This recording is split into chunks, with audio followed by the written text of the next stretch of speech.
This Torah class is brought to you by TorahAnytime.com. From the Holy City, the Jewish quarter of Jerusalem.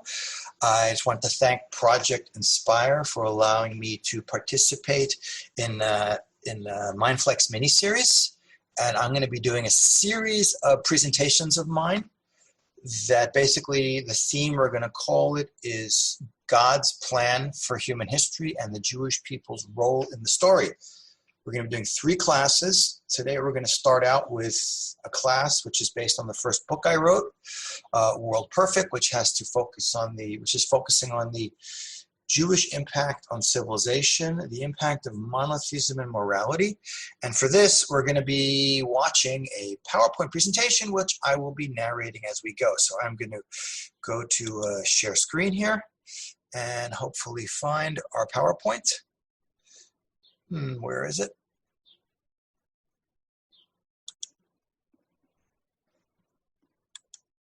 Okay, we are ready to begin.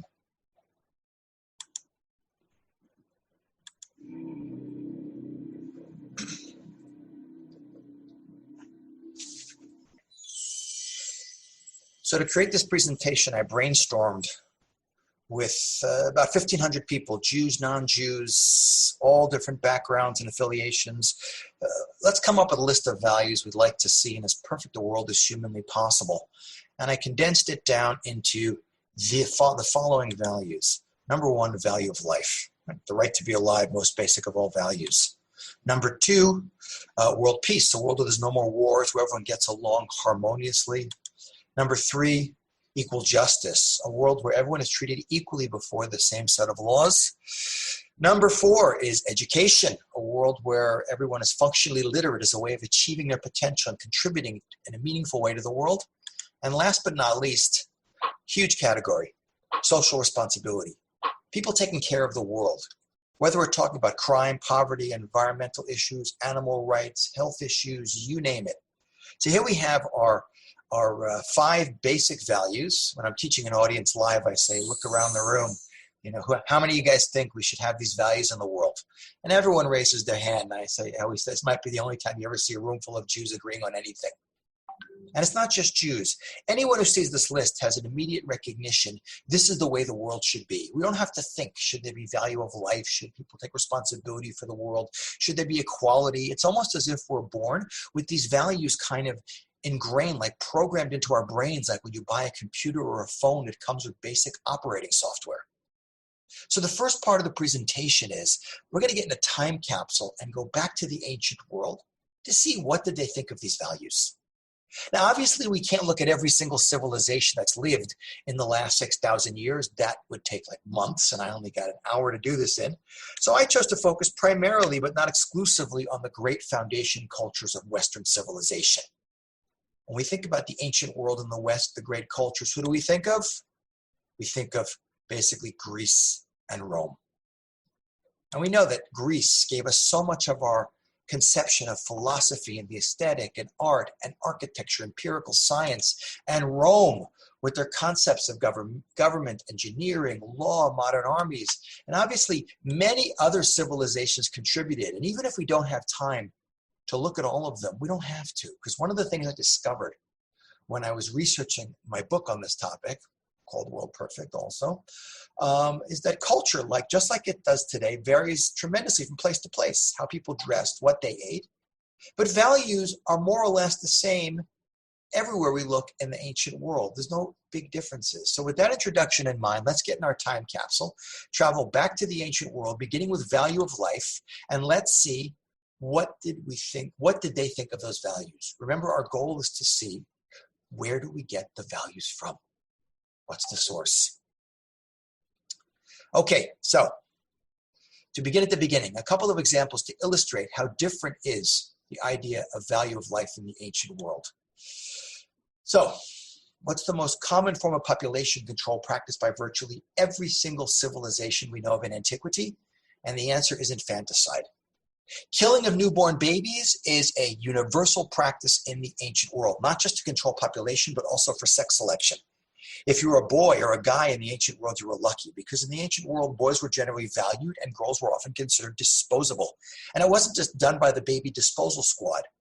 Immediately after birth, in a place like ancient Greece, the unwanted child would be taken by the parents, stuffed into a clay jar, and thrown into the garbage, or dropped down a well to drown, or be left out in a rock in the woods to be eaten by a wild animal or die of exposure.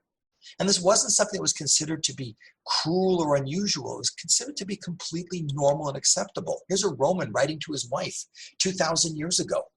He says, "Know that I am still in Alexandria, and I ask and beg of you to take good care of our baby son. And as soon as I receive payment, I will send it up to you. If you deliver of a child, if it is a boy, keep it. If it is a girl, discard it." Now, today we're very desensitized to, most things because of the internet, and there's very little standards, but we're still horrified about, God forbid, hearing about the killing or injuring of a child or a baby. Not so in the ancient world. You could talk about dumping your baby down the sewer like you could talk about the weather. That's how normal and acceptable it was. So bye-bye, baby.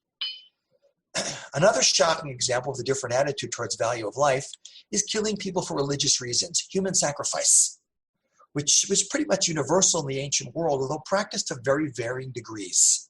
Meaning some cultures did it rarely. The Greeks and Romans didn't do that much. Human sacrifice for religious reasons. Some cultures did it daily. Some cultures sacrificed prisoners or slaves. When the emperor of China died thousands of years ago, they would behead hundreds of prisoners at his funeral. When Genghis Khan, the great Mongol conqueror of Asia, died in the 13th century, he was buried with 40 virgins and 40 horses. But probably here's a gruesome example. This is an Inca girl. This is going back to Central American civilization, South American in this case, found in the Andes Mountains. She's one of many young girls, children who were offered. She's not a prisoner or slave. By the way, she was killed over 500 years ago. Incredibly well preserved because she was literally frozen at the top of a mountain. But she was given by her parents, drugged and strangled and buried at the top of a mountain as an offering to the mountain gods. But the worst example I could think of killing people for religious reasons are the Aztecs. If you've been to Mexico City is huge. It's like 20 million people. The center of the original Mexico City was a lake with an island in it, the Aztec capital of Tenochtitlan. The Aztecs basically went to war primarily to capture people alive, to schlep them back to their capital city, to drag them up this 150-foot high pyramid, and to rip out their hearts where they were still beating. And they did this to up to 1,000 people a week, because they believed if the blood stopped flowing, the world would cease to exist. It's human sacrifice on a scale that is absolutely mind-blowing. But the worst example I could think of the very different attitude towards value of life in the ancient world than we have today is killing people for entertainment, blood sport. Today we have blood sport, like mixed martial arts and boxing, but there's limits to the violence. You're not supposed to actually kill someone. But occasionally it happens accidentally. But in the ancient world, many cultures went all the way and actually killed people.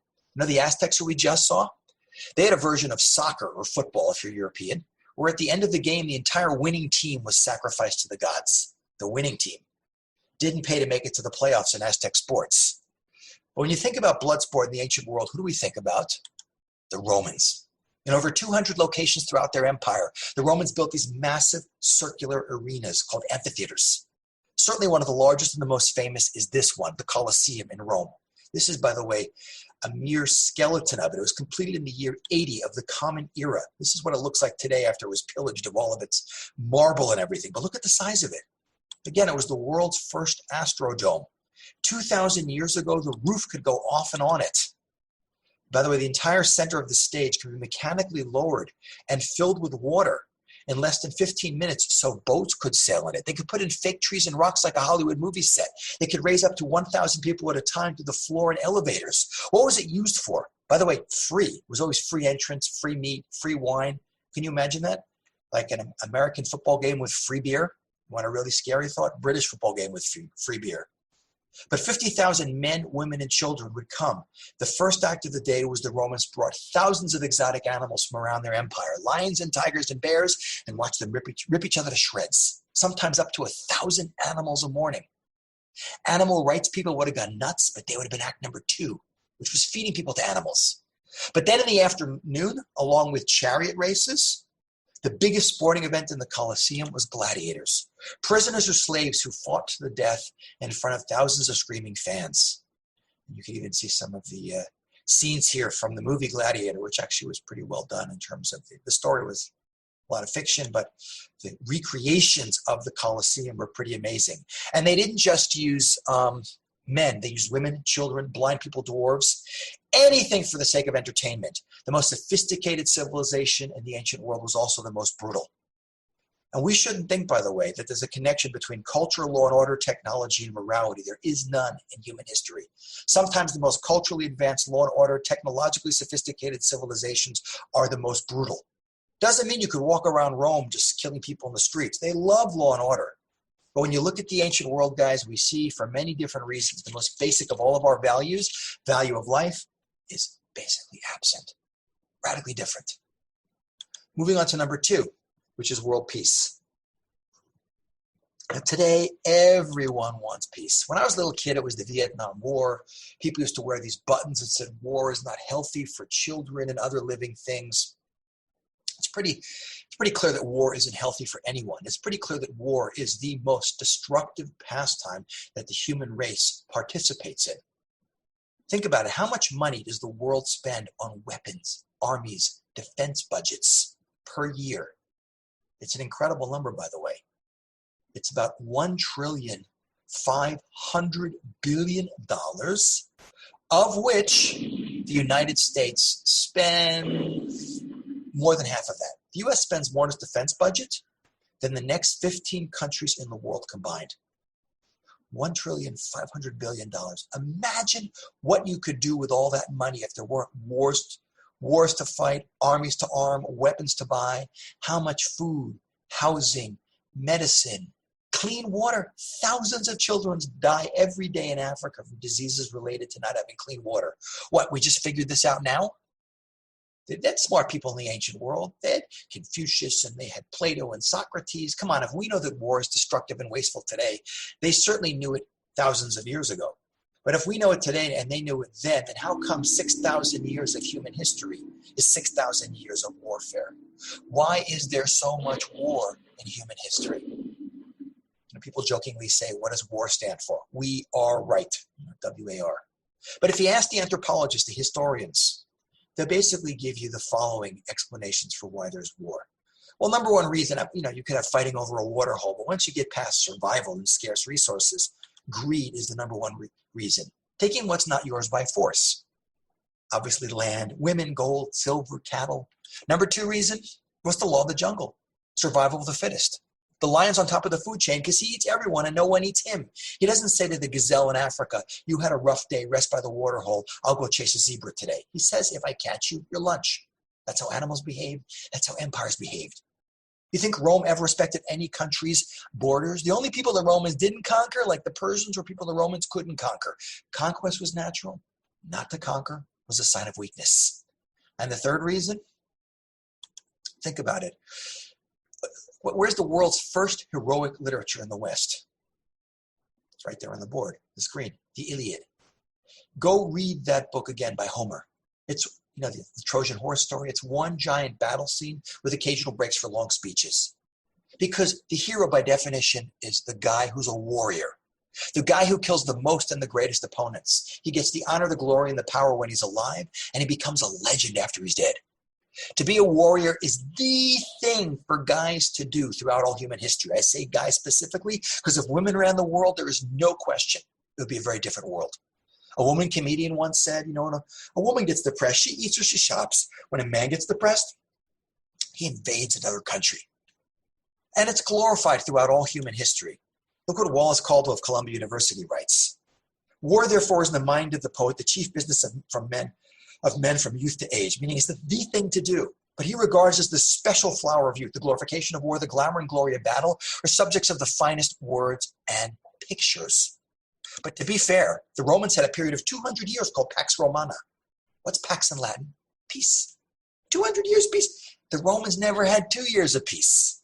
So what was the Roman idea of peace? We conquer the world. We have peace. Come on. Today we'd call that aggressive, colonialist, expansionist, imperialist behavior. Back then that was called peace. I firmly believe you could beam yourself back to the Roman Senate 2,000 years ago and say, hey guys, you know what peace is going to be in the 21st century? That superpower countries like America don't gobble up their neighbors. By the way, the United States could take Canada, Mexico, and all of South America in a week if they wanted to militarily. But that countries just don't do that because it's just not done. They would have needed Prozac. That's how depressed they would have been. Because these guys lived for war. And when you look in human history, you see that peace is basically the break taken between wars so that civilizations and empires could rearm and fight again. Otherwise, like the value of life, it's absent. Okay, moving along. How about equal justice? Now, today we take this for granted. And we should appreciate, first and foremost, we all come from liberal democracy, so we take it as a given. We should appreciate, by the way, that the true power of a democracy is not so much whether you vote or not, but whether there's a system of laws like in America, the Constitution, that no one is above. Everyone is subject to the exact same laws. We take that for granted. But if we beam ourselves back in time, let's go back to the ancient world. Look at the guy on the right side of your screen here in the blue. We'll call him Joe Average Ancient Guy. Where is Joe Average Ancient Guy on the socioeconomic ladder? Okay, he's at the very bottom.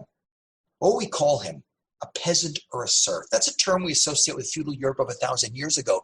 But feudal systems exist everywhere at all time in human history. 1,000 years ago in Europe, the vast majority of the population are this guy. What does he do for a living? Just like this guy's doing in the picture here. He's farming. Does he own the land he's farming? Usually not. But even if he owns a little piece of land, who's he paying most of what he harvests in taxes to? This guy, Joe Lord.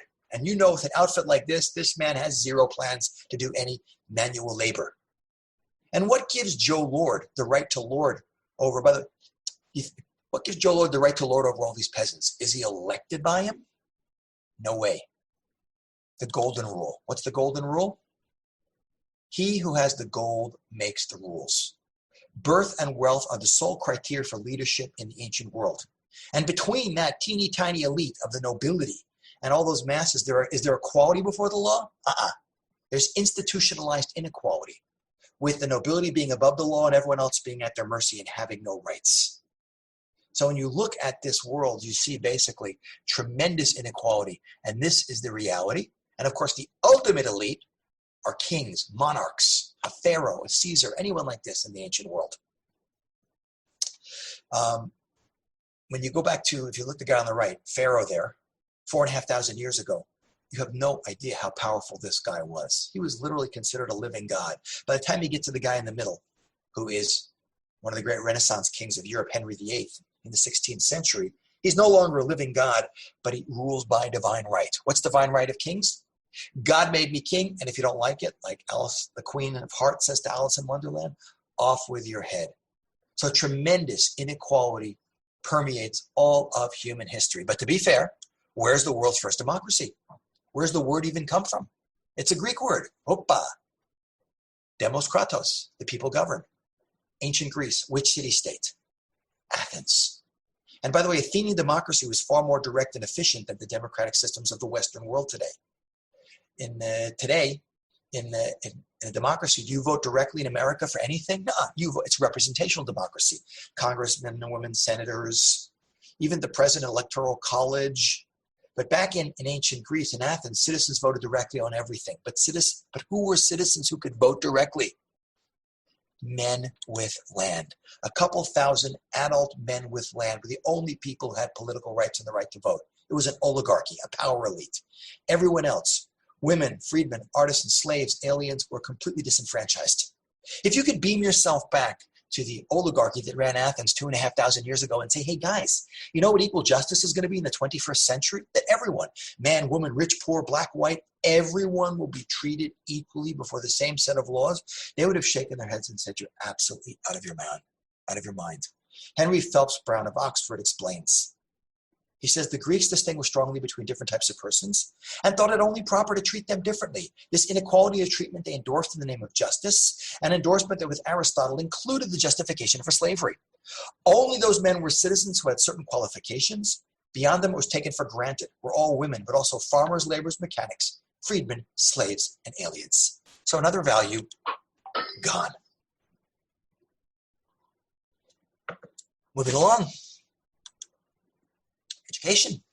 Now, we take this for granted because we assume in all liberal democratic countries in the modern world, government has an obligation to educate the population free of charge to a certain minimum level in America, 12th grade.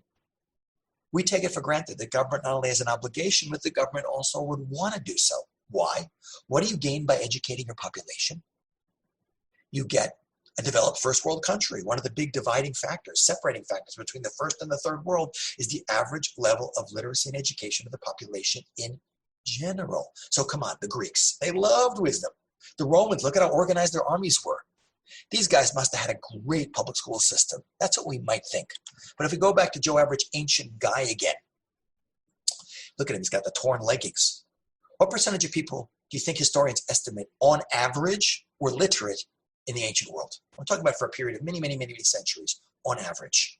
People throw out numbers, 5%, 10%, 4%. The actual number is shockingly low. The actual number is 0.1%.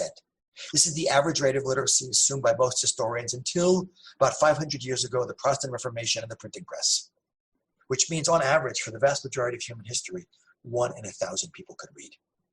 Why are the rates of literacy so incredibly low?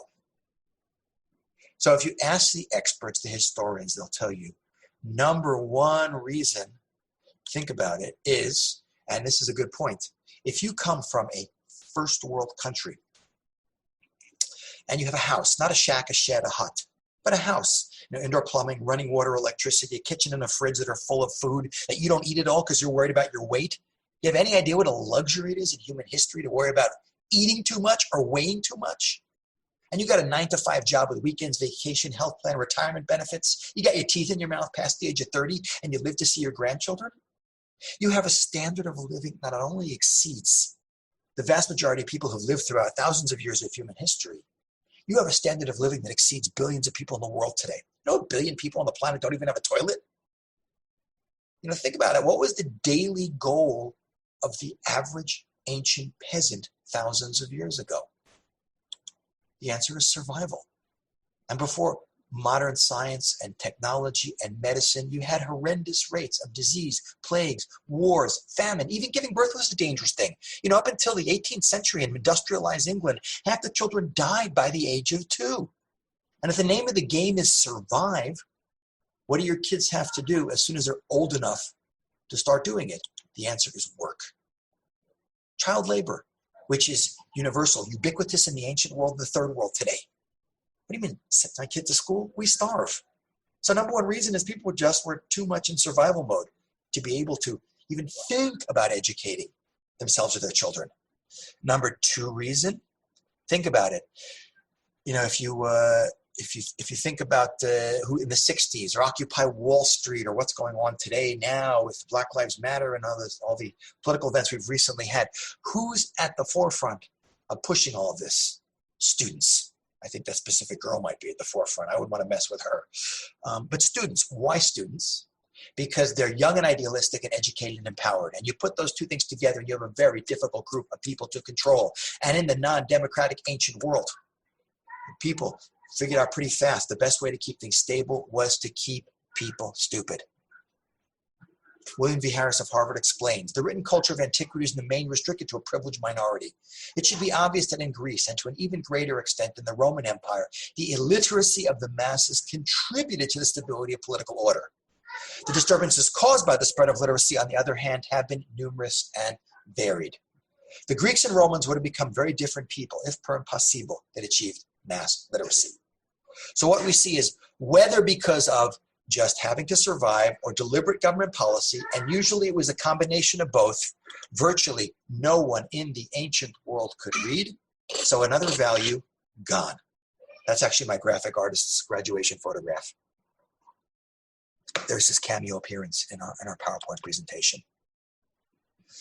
Moving on to, last but certainly not least, is social responsibility. And this one is pretty quick to do because there basically wasn't any in the ancient world. Today we take for granted that in any highly developed Western liberal democracy, there's going to be social welfare infrastructure. If you're hungry, if you're homeless, government will help. It's not a perfect system, but it's government's obligation to help. Do you realize that almost all social welfare that exists in the Western world today appeared in approximately the last 200 years? Before that, you had virtually nothing. 2,000 years ago, in a place like Rome, if you were hungry and homeless and didn't have family to help, tough die. The government would do nothing for you. And today we have this idea that your national social responsibility, if there's a humanitarian tragedy, a famine, a plague, a tsunami, an earthquake, there's all kinds of organizations and countries that send relief workers. We have Doctors Without Borders, International Monetary Fund, United Nations peacekeeping forces. You think you had any of this in the ancient world? Can you imagine asking Rome for a peacekeeping force? That's a pretty scary thought. What were leaders in the non-democratic ancient world interested in? It was primarily one word. It began with the letter P, and it was not the word peace. The answer is power. Preserving it, passing it on, and ideally increasing it. Remember Genghis Khan we talked about in Value of Life? One of the greatest conquerors in human history? Look at his vision of what is meaningful in this world. The greatest happiness is to vanquish your enemies, to chase them before you, to rob them of their wealth, to see those dear to them bathed in tears, to clasp to your bosom their wives and daughters. A true humanitarian visionary. Another value, totally gone.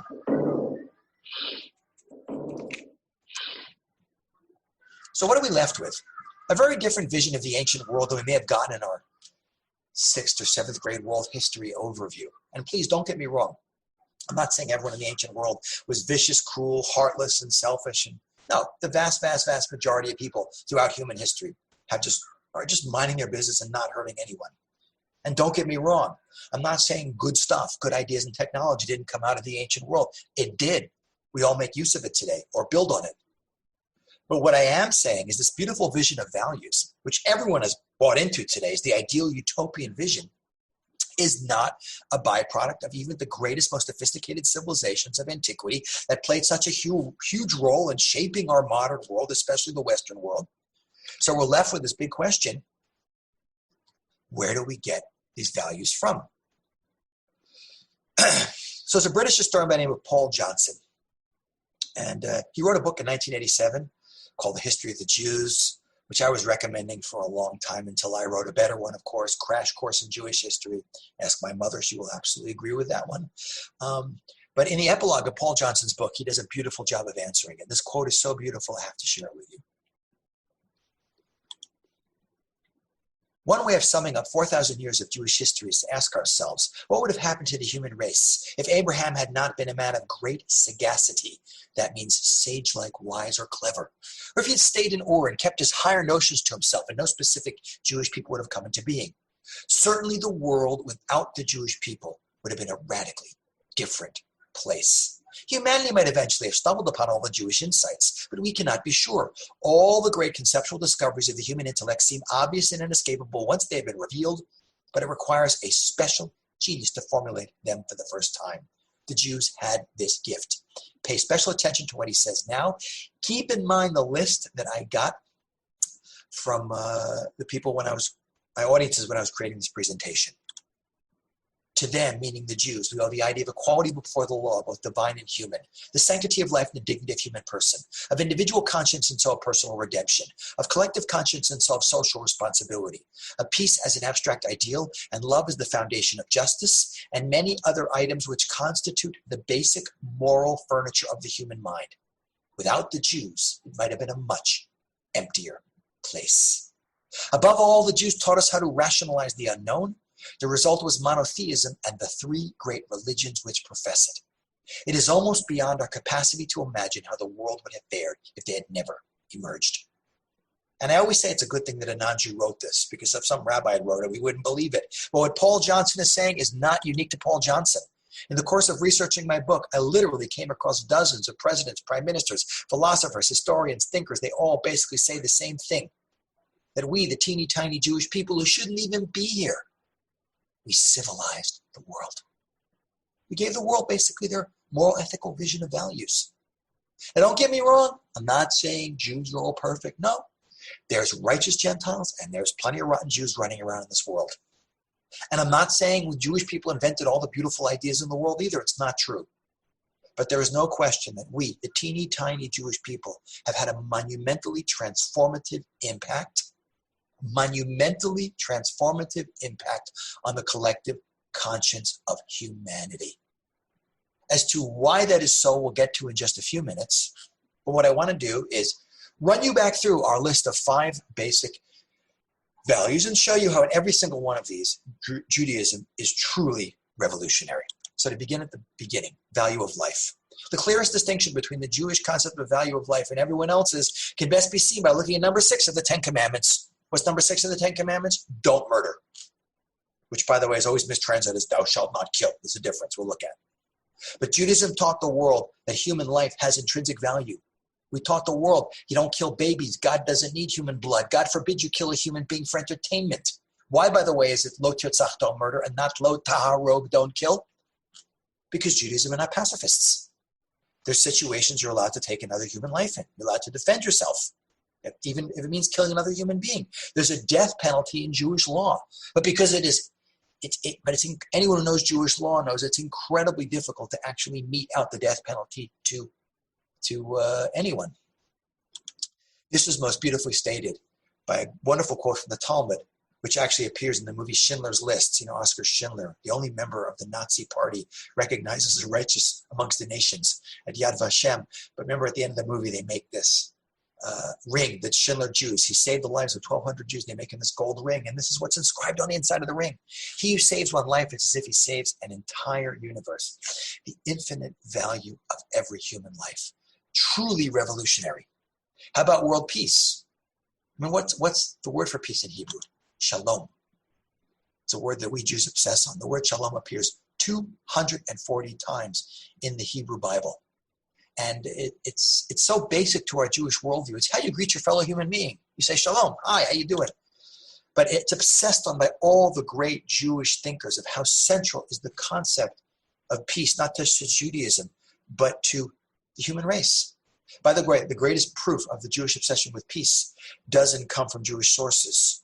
What's the world body supposedly dedicated to bringing peace to the world? Well, unfortunately, when it's not obsessively condemning Israel. Sorry, I had to add that in there. But the United Nations, which in theory is a good organization. In practice, it hasn't maybe worked out exactly so great. But if you go to UN General Assembly headquarters in Manhattan on the East River to Dag Hammarskjöld Plaza, you will see a wall outside the building. On that wall, it's called the Isaiah Wall because it's a quote from the great prophet Isaiah. The beautiful quote about beating swords into plowshares and spears into pruning hooks and nation not making war against nation anymore. Why is this quote of all quotes the motto of the UN? Because the founders of the League of Nations that then became the United Nations know that the people who first introduced the idea of peace as the ideal permanent state for the human race are the Jewish people. Equal justice. What's the word for justice in Hebrew? There's a bunch of different words. There's mishpat, but the word I'm looking for is tzedek. By the way, what's the word for charity in Hebrew? Tzedakah. The root of charity is the word justice. And by the word tzedek appears 120 times in the Hebrew Bible. It's interesting. Tzedek 120, shalom 240. Exactly half. Maybe you need twice as much justice to get a little peace. But out of the obsession with this word will come a concept that will totally transform the world's idea about what equal justice is truly about. 2 quotes from Leviticus 19:15. And by the way, if you want to see where the Grand Slam home run hit list of the fundamental values of Western liberal civilization come from, it's Leviticus chapter 19. But it says in Leviticus 19:15, you shall do no unrighteousness in judgment. You shall not respect the person of the poor, nor honor the person of the mighty. But in righteousness you shall judge your neighbor. What does that mean in simple English? It means no favoritism either way, not towards the rich or the poor. Equality before the law. Today it's like, duh. The reason we don't appreciate this is we don't have the tremendous inequality that we had in the ancient world. We don't have these all-powerful monarchs that we used to have who are living gods, who can cut our heads off, who are above the law. Today we think of a reigning monarch. We think she's the longest reigning and one of the oldest monarchs in history, Queen Elizabeth II. I mean, you compare her to one of these guys. Look, this woman has no real political power. She pays taxes. She gets no nachas from her kids. This is not a real monarchy. But you compare these guys, these all-powerful monarchs, to a Jewish king, you see a huge difference. By the way, every Jew is supposed to write a Torah scroll. Today, most people pay a scribe to do it for them or put a letter in a scroll. But in proper Jewish law, everyone writes a Torah scroll for themselves. A Jewish king has to write one Torah scroll like all Jews and a second scroll, a mini one that he has to wear attached to his arm. Can you imagine walking around with a Torah scroll attached like with a Velcro strip to your arm? Why do you have to do that? It says exactly why in Deuteronomy 17. Dvarim. And when the king sits on the throne of his kingdom, he will write a copy of the Torah and will be with him and will read from it. Why? So he will learn to fear the Lord his God, to keep all the words of his Torah and do its statutes. The king has known as a king of kings, God, and no one is above the law. And by the way, this quote from Deuteronomy, not Magna Carta, 1215, King John of England, Runnymede. This quote is the first example of limiting the power of a monarch. And you also have to appreciate that the ideal biblical government was not a pure monarchy, nor was it a theocracy where the religious leaders are running the country. It was a mixed system, division of powers, checks and balances. Great point of trivia, as we're coming up to the 4th of July very soon. That the founding fathers of the United States, who were strongly influenced by Judaism and the Bible in many ways, based the U.S. government on the biblical model. They just replaced a king with a president. But in biblical Israel, chief political leader was the king. Chief religious leader, the high priest, not the king. That's a huge innovation. Chief religious leader is the king is not the high priest. The chief religious leader is the high priest, the Kohen Gadol. You have a king, separate jobs. But where did the judicial legislative power rest? In which body?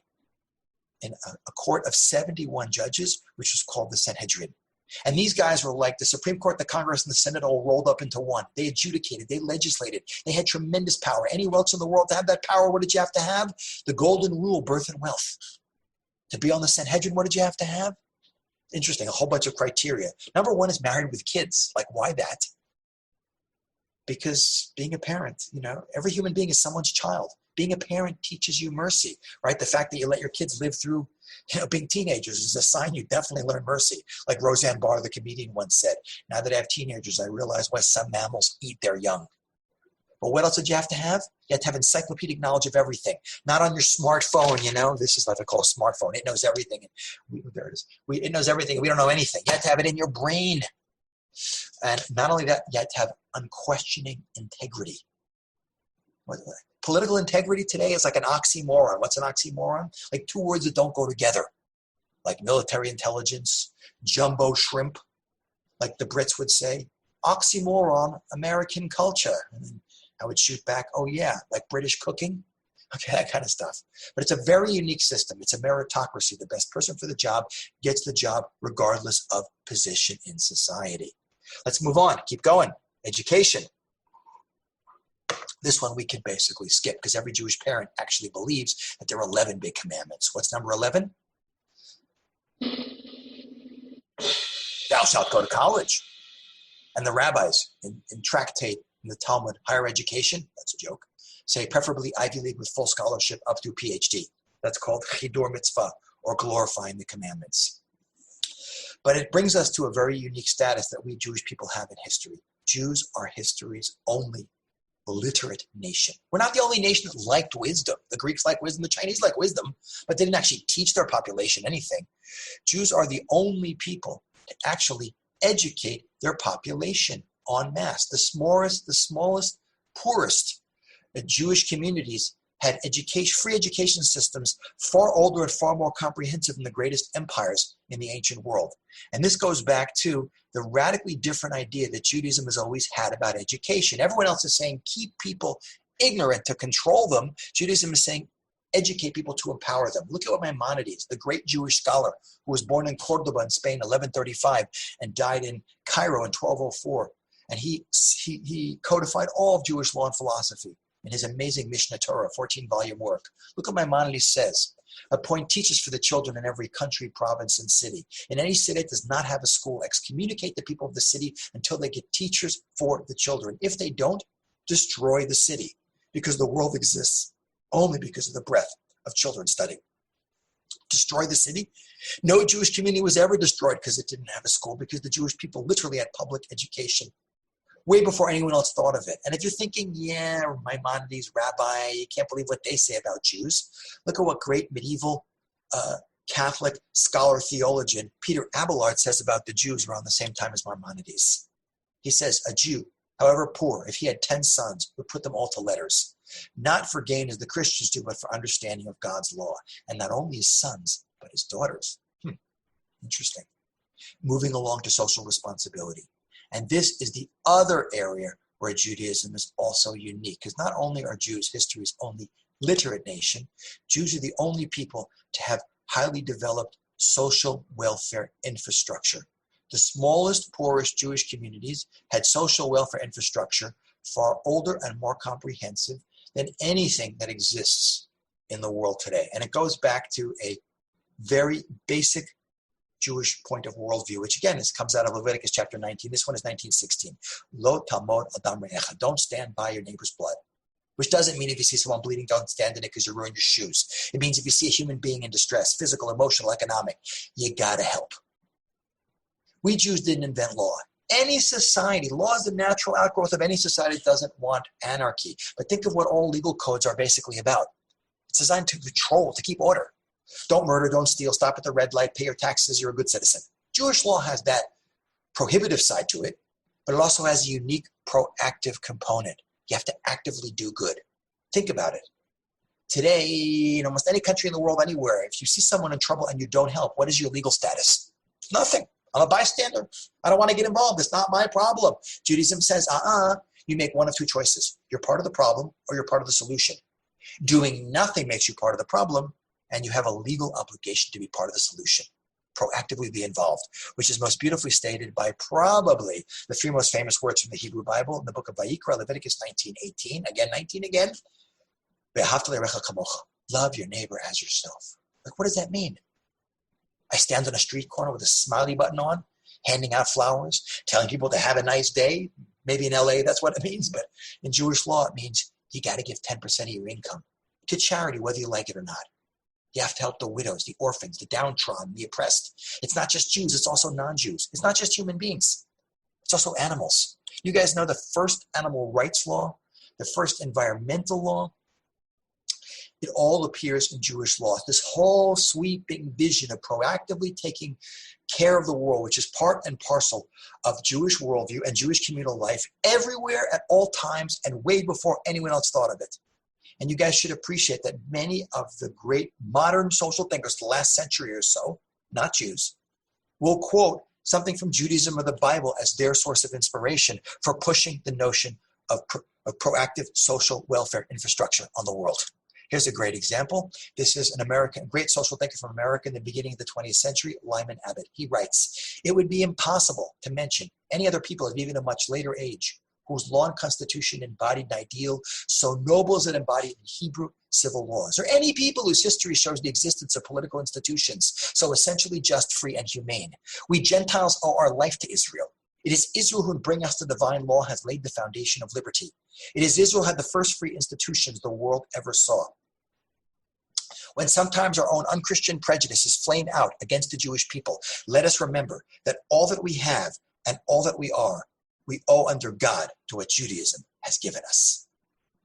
Now that's a nice quote.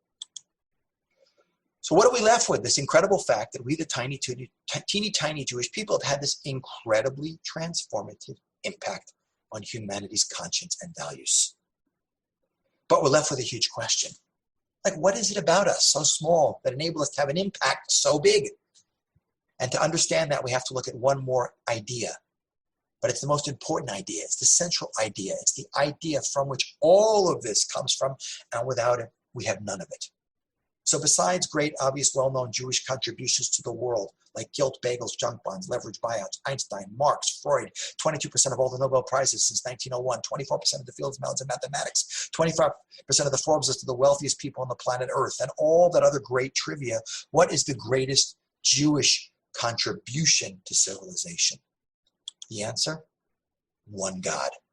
One God and one absolute standard of morality. Call it ethical monotheism, call it whatever you like, but there's no question in the realm of spirituality, morality, values, ethics, it is the most transformative idea in human history. It's an idea today, looking back in hindsight, we can see has transformed the world, but it's an idea which thousands of years ago no one could comprehend.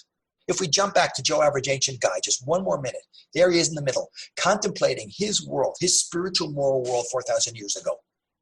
4,000 years ago, there's no secular. Everyone is religious, but all religions are polytheistic. What's polytheism? Multiple gods. You believed in a world full of gods, and you believe that different gods wanted different things from you. By the way, all cultures and societies, from the most sophisticated to the most primitive, all have codes of behavior, whether they're written down or not. But what are they based on? What the majority wants, what's most expedient, what's easiest to do, what's least expensive. Overpopulation is a problem. Before birth control, the easiest people to get rid of babies because they're the least connected to the society. You have a world which was essentially amoral. And because it was amoral, it degenerates into being incredibly immoral, which is why Dostoevsky, the great Russian writer, said, where there is no God, everything is permissible. And which is why you could have a world of tremendous sophistication and technological advancement like the Roman Empire of 2,000 years ago, but a world that is incredibly callous and brutal because it all comes out of a reality where no one can say in an absolute sense, this is right, this is wrong, this is good, this is evil in an absolute sense, and it ain't a popularity contest. Into this world, almost 4,000 years ago, comes one man, Abraham, out of a place called Ur of the Chaldees. Where's Ur today, by the way? It's Iraq. Everyone knows where Iraq is. Like Ambrose Bierce, who wrote during the American Civil War, said, war is God's way of teaching Americans geography. So we all know where Iraq is. Out of Iraq, almost 4,000 years ago, comes one man who's great for two reasons. A, in a world that's totally lost this relationship with this infinite being. Abraham is a radically transformative, free-thinking super genius who's able to think outside the box and come to the realization there's one infinite creator of the universe. But imagine being the only person in the world to believe in an idea which is radically transformative, totally not, experiential in terms of what you could see, and then no one else wants to listen to, and most people will kill you for even saying. How many of us would have the chutzpah, the nerve, to even whisper to our best friends? That's the greatness of Abraham. He says, I want truth regardless of consequences. I choose to live and, if necessary, to die for the reality of God. Now, Abraham knows a lot better than we know. You don't live for God. You don't die for God. God is infinite. You don't do anything for God. But without relationship with him, we're doomed. We're going to eat each other alive. We're missing the whole purpose of creation. That's what Shema Yisrael Hashem Elokeinu Hashem Echad is. That's our shmantra, our Jewish battle cry. God is it, the source of morality and spirituality.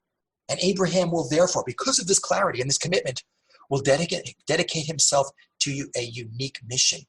But look at the implications of this idea of being made in the image of God. Look at the moral implications. In the very beginning of the Bible, it says we're created, human beings, b'tselem Elokim, in his image. But God has no image, he's infinite. What does it mean to be created in God's image? What do we have that's godlike? And the answer is we have a soul. What's the word in Hebrew? A nishama, a divine spark, a piece of this infinite, so to speak. Look at the implications of just that idea. If every human being has this divine spark within him or her, this piece, so to speak, of the divine in them, then what does it say about value of life? Every life is infinitely valuable, which is why saving a life is like saving a universe. How about equality? If every human being has this soul, this piece of the divine in them, then there's a fundamental value amongst all of us. Like the prophet Amos says in the Bible, has not one God made us all? Are we not all his children? And if you're made in God's image, social responsibility, you have an obligation to act like God. One of the 613 commandments is halachta b'drachav, be like God, go in his ways. What does that mean? I sit in a cloud throwing lightning bolts at people? No, the rabbis say, just as he is kind and merciful, you, made in his image, have to be kind and merciful. We do not appreciate how incredibly transformative these ideas have been because they're so ingrained in our collective consciousness, not just as Jews, but the whole human race. Here's one guy who does, however. Second President of the United States, one of the founding fathers, John Adams. Amazing quote. I will insist the Hebrews have done more to civilize men than any other nation. If I were an atheist and believed in blind eternal fate, I should still believe that fate had ordained the Jews to be the most essential instrument for civilizing the nations. If I were an atheist of another sect, I should still believe that chance had ordered the Jews to preserve and propagate for all mankind the doctrine of a supreme, intelligent, wise, almighty sovereign of the universe, which I believe to be the great essential principle of all morality and consequently of all civilization. They are the most glorious nation that ever inhabited this earth. The Romans in their empire are a bubble in comparison to the Jews. They have given religion to 3/4 of the globe and influenced the affairs of mankind more and more happily than any other nation, ancient or modern. And if he were running for president today, I would definitely be voting for this guy. And again, like I said, he's one of many, many people, presidents, prime ministers, philosophers, historians, thinkers, who all say that same thing. Which brings us to what the job of the Jewish people is. It's not about converting. It's not about conquering. Jews don't have empires. The only Jewish empire in history has probably been Hollywood, and it definitely has not been a source of Jewish values. It's about leading by example, individually and collectively, which brings me to something that every Jew has to be able to articulate, and is such a misunderstood idea: chosen people. The way I explain it simply is, Abraham says to God, God, I choose you. I choose to dedicate my life and the life of my descendants to one mission, to teaching the world about the reality of you and the values that come from relationship with you. And God says back to Abraham, so to speak, you're choosing me, Abraham? I choose you back. You and your descendants, us, the Jewish people. What are we chosen for? We're not chosen for privilege. It may be a privilege to be Jewish, but we're not chosen for privilege. We're chosen for responsibility. What's the responsibility we're chosen for? The word the Jewish world loves to use, overuse, and often misuse is tikkun olam, which translates into fix the world. Like, how's that for a cause? A little bigger than save the whales. But the real job of the Jewish people is Kiddush Hashem, is to live and act in a way. That is the goal.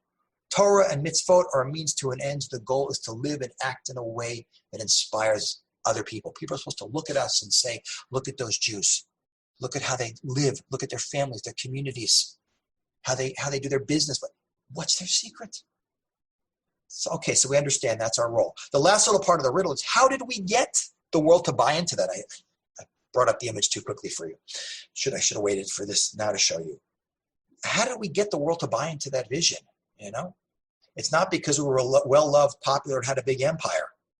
You have to appreciate from the birth of Abraham, for 2,000 years we exist alone in the world as the only people believing in one God, and everyone thinks we're crazy and is trying to kill us, which is what Hanukkah was about. It was history's first religious ideological war when the pagan Greeks were just trying to destroy not Jews but Judaism. And after being told we're crazy for 2,000 years, out of Judaism will come two offshoot faiths, Christianity and Islam, which will ultimately convert billions of people who used to be polytheists into a worldview that is essentially Jewish, because every believing Christian and Muslim will tell you there's one God. Okay, the Christian one gets God parts, forget it, put on the side. There's one God, there's one source of morality, that God created the whole world, that God gave the Jewish people the Torah at Mount Sinai, and then he changed his mind and chose us instead. That's a different problem and a different presentation. But that is the greatest transformation in human history in terms of values and spirituality. And how did these values get out to the world, and even to places that may not be Christian or Muslim? It's not through religious ideology, it's through political ideology. What has been the fastest growing form of government in the last 200 plus years? And the answer is modern liberal democracy.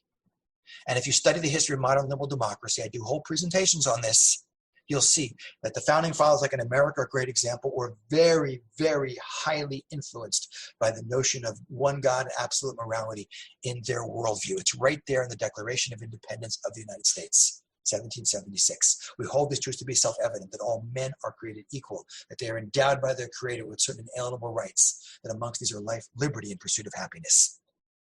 So, ladies and gentlemen, to put it all together and come to a close, if we make a graph of religions of the world, and by the way, being Jewish is also a nation, not just a religion.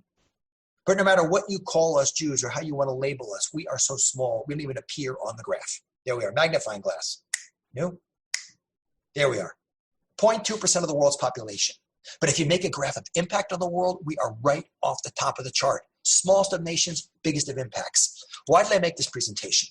Because so many Jews, especially younger Jews, think that Judaism is meaningless and irrelevant. Nothing could be further from the truth. We got to have some Jewish pride. Pride is a dangerous word. It doesn't mean walking around thinking I'm superior to you and I'm better than you. But it does mean justifiable self-respect at the historically proven power of Jewish ideas and the Jewish people to transform the world, because it is an undeniable fact that the entire human race is in a completely different place in terms of its values and its vision because of the Jewish people. And as much as the world has moved much closer to those vision than it was thousands of years ago, we ain't quite there yet. We got a little more proactive work to do here. So I'd like to close with a little bit of food for thought in general about what each and every one of us is supposed to do as part of this unique nation to make this vision of values a reality for not just us, but for the entire human race. So just to close, Judaism teaches, number one, that every human being, like a snowflake, is unique. There's something only you can do that no one else can do. Our job in this world is never to compare ourselves to anyone else, because there is no one else like us. Our job in this world is to bring out our own unique potential. But how do you do that? Complicated equipment like a car or a computer comes with an instruction manual. We are much more. A human being is much more. That brain and everything, much more complicated. And we also got from our manufacturer in heaven an instruction manual. It's called Torah. The literal translation of Torah is instructions. Torat Chaim, the guidebook for living. Because you can't represent the Jewish people until you know what the Jewish people represents. Ignorance and not anti-Semitism is really the greatest threat to us. And when we become properly educated as Jews, we'll figure out that our job in this world is to be a light. You know, statistically, Jews found and volunteer for more causes and movements than any other people on the planet Earth, by far. I always say Jews for every ism but Judaism. And while I have nothing against a lot of those causes, well, think about what a cause is. A cause is putting a Band-Aid on a symptom of a deeper problem. If we truly want to make the world a better place, we have to change humanity's values. Be a light. And the job of being that light is not just for a couple of outreach organizations, Project Inspire, Aish Torah, other rabbis. It's the collective responsibility of all the Jewish people. We're all like cells in one giant body. As that beautiful little Israeli folk song goes, Kol echad or katanu biyachad oretan. Each of us is one small light, but together we shine bright. Each and every one of us has an obligation to be a proud Jew, to be an educated Jew, to stop focusing on what separates us, but rather on what unites us. This is the great Achilles heel of the Jewish people. I'm Reform, you're Orthodox, conservative. The people who hate us don't make such distinctions, guys. But to come together and focus the incredible energy and drive to finish the job that Abraham started 3,700 years ago. And I know it sounds like the impossible dream, guys, but I'm telling you, all of Jewish history is impossible. The person who summed this up the best was the first prime minister of Israel, David Ben-Gurion, whose real name was David Green from Plunsk, Poland, who was not a religious Jew, but boy did he know his Tanakh, his Bible, and boy did he know his history. And he has such a good quote. A Jew who doesn't believe in miracles is not a realist. And guys, when we come together as one people, proud, united, using that incredible energy, drive, vision that we have, we'll finally give the world the vision they're waiting for. I am not a prophet. If I was, I'd be working in the stock exchange. But I can tell you one thing, the world is not going to leave the Jewish people alone or the Jewish state until we finish that mission. And when we finally do start moving in that direction, individually and collectively, we will be able to give the world the beautiful vision that they are truly waiting for, which has become the universal utopian vision for the human race, which is that beautiful statement from the prophet Isaiah. The mountain of the Lord's house shall be established on top of the mountains, and it shall be exalted above the hills, and all the nations shall flow unto it. And many people shall go and say, come, and let us go up to the mountain of the Lord, to the house of the God of Jacob, and he will teach us of his ways, and we will walk in his paths. For out of Zion shall go forth Torah, and the word of the Lord from Jerusalem. And they shall beat their swords into plowshares, and their spears into pruning hooks. Nation shall not lift up sword against nation, neither shall they learn war anymore. Ladies and gentlemen, thank you for joining me, and thanks for joining us at the MindFlex series. I'm going to be back with 2 more classes. If you want to find out more about this topic, you're welcome to get my book online. You go to my website. You see there, kenspiro.com. I have tons of free content. You can listen, read, and watch, and I can also be contacted through my site. Enjoy the rest of your day and the rest of your learning, and we will hopefully be back soon with more exciting, interesting, and relevant information. Thank you. Bye-bye. You've just experienced another Torah class brought to you by TorahAnytime.com.